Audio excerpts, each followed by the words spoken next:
Di sebuah kota kecil yang sepi saat malam tiba, berdirilah sebuah toko emas tua bernama Mas Sinarjaya.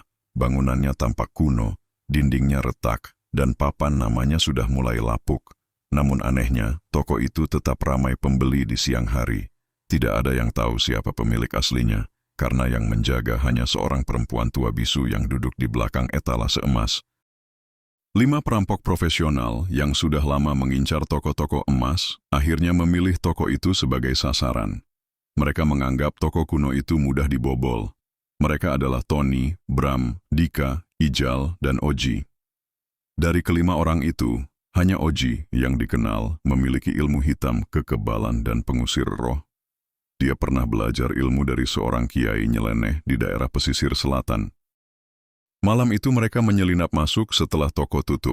Dengan mudah mereka menjebol pintu kayu lapuk dan mendobrak etalase emas. Namun saat emas pertama diambil, lampu mendadak padam sendiri dan hawa dingin menyelimuti ruangan. Etalase berembun dan di kaca muncul jejak tangan hitam dari dalam, seperti ada sesuatu yang ingin keluar dari balik kaca. Ada yang aneh di sini, gumam Bram sambil menoleh.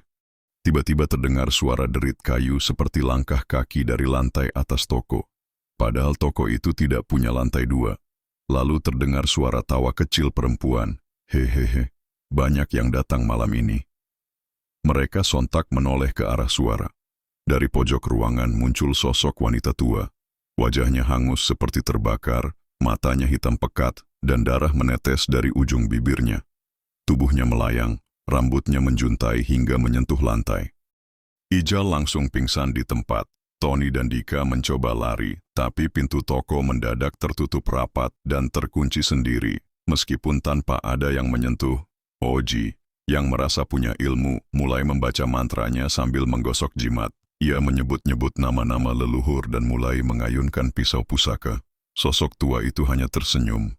Kau bawa ilmu manusia, tapi ini rumah para arwah. Tiba-tiba dari langit-langit berjatuhan tangan-tangan hitam yang menggenggam leher para perampok. Tony berteriak, "Ampun, bukan toko ini yang kami maksud, salah sasaran kami." Dika tubuhnya mendadak membeku dan matanya berubah putih. Ijal yang sudah siuman mulai melolong histeris melihat emas-emas yang mereka ambil berubah menjadi cacing hidup dan merayap ke seluruh tubuh mereka. Oji berteriak keras, membakar jimatnya, dan membuat ledakan kecil. Untuk sesaat, sosok tua itu memudar. Tapi tak lama kemudian, dari lantai, muncul wajah-wajah hangus lainnya. Toko itu ternyata dulunya tempat pembantaian warga keturunan Tionghoa saat kerusuhan puluhan tahun silam. Mereka dibakar hidup-hidup dan tokonya tidak pernah dijual. Arwah mereka menjaga emas-emas yang dulu tak sempat dibawa. Bram, satu-satunya yang berhasil memecahkan kaca jendela dan lompat keluar, akhirnya selamat.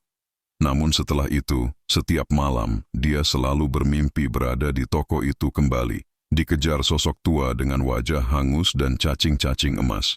Oji, meskipun punya ilmu, tubuhnya ditemukan tergantung di depan toko keesokan paginya. Sementara yang lain, hilang tanpa jejak, seolah ditelan toko itu selamanya. Toko emas Sinarjaya bukan toko biasa. Ia berdiri sejak tahun 1947. Didirikan oleh seorang pengusaha keturunan Tionghoa bernama Tan Yau Hin, yang kabarnya merupakan tukang emas kerajaan terakhir di era kolonial.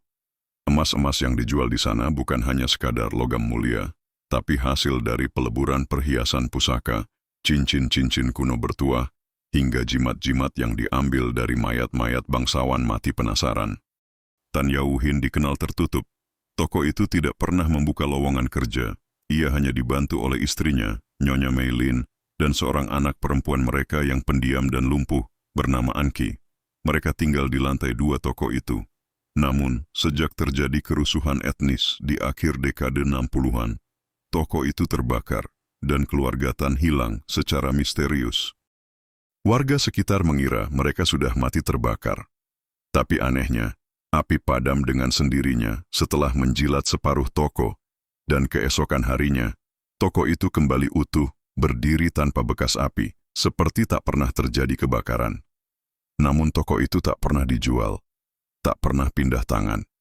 Yang menjaga setelahnya adalah seorang perempuan tua bisu, yang diyakini sebagai Anki, anak dari Tan Yau Hin, yang entah bagaimana masih hidup dan tidak pernah menua. Menurut cerita lama dari warga generasi pertama, Tan Yauhin membuat perjanjian dengan entitas dari alam bawah agar emasnya tidak pernah habis dan keberuntungannya kekal. Sebagai tumbalnya, ia harus mengikat arwah keluarganya sendiri ke dalam toko. Nyonya Meilin bunuh diri di dalam ruang brankas. Anki, yang sebenarnya tidak lumpuh, dikorbankan dalam ritual, dan jiwanya diikat ke dalam liontin emas besar yang masih disimpan di altar toko hingga hari ini. Setiap malam Jumat Kliwon, ada suara-suara tangisan dan jeritan dari dalam toko. Warga tak pernah berani mendekat, namun, anehnya, setiap bulan selalu ada emas baru yang muncul di etalase, padahal tak ada yang pernah melihat siapa yang mengisi atau mengantar. Ada satu legenda gelap yang paling ditakuti. Siapapun yang mencoba mencuri emas dari toko itu akan menjadi bagian dari isinya. Bukan hanya tubuhnya, tapi jiwanya akan dilebur menjadi bagian dari emas yang dipajang kembali.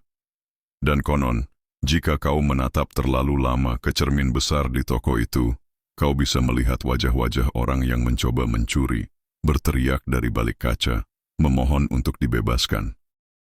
Perempuan tua penjaga toko emas Sinarjaya dikenal warga hanya sebagai Mak Ineh. Tidak ada yang tahu nama aslinya, ia tak pernah bicara. Setiap hari hanya duduk membungkuk di balik etalase, mengenakan kebaya lusuh dan selendang batik usang yang selalu basah di ujungnya, seolah baru saja dicelup ke air. Kulitnya pucat kekuningan seperti lilin tua, dan matanya kosong, seperti sudah tidak berjiwa. Namun yang paling mengganggu adalah ia tak pernah menua.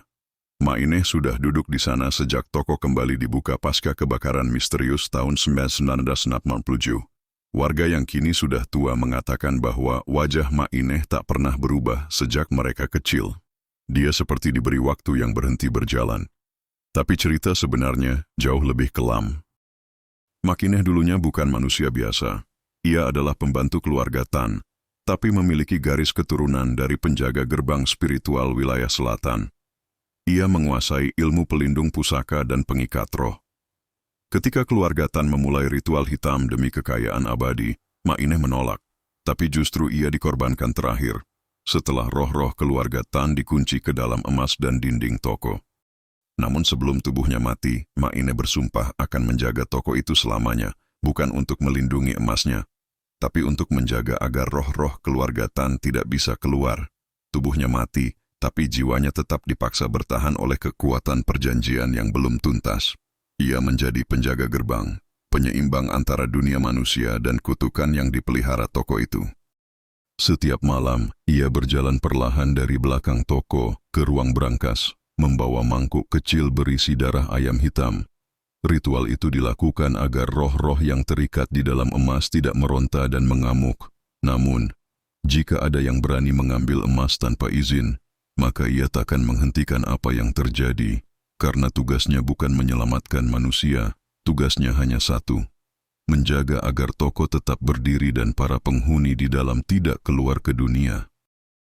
Salah satu warga pernah mencoba merekam Mak Ineh saat malam, tapi ketika menonton hasilnya, video itu hanya berisi rekaman seorang gadis muda yang menangis sambil duduk di lantai. Darah mengalir dari mulutnya, dan suara-suara arwah terdengar menyebut satu nama, Anki, Anki, ampuni kami. Sejak saat itu, tak ada yang berani bertanya siapa Mak Ineh sebenarnya.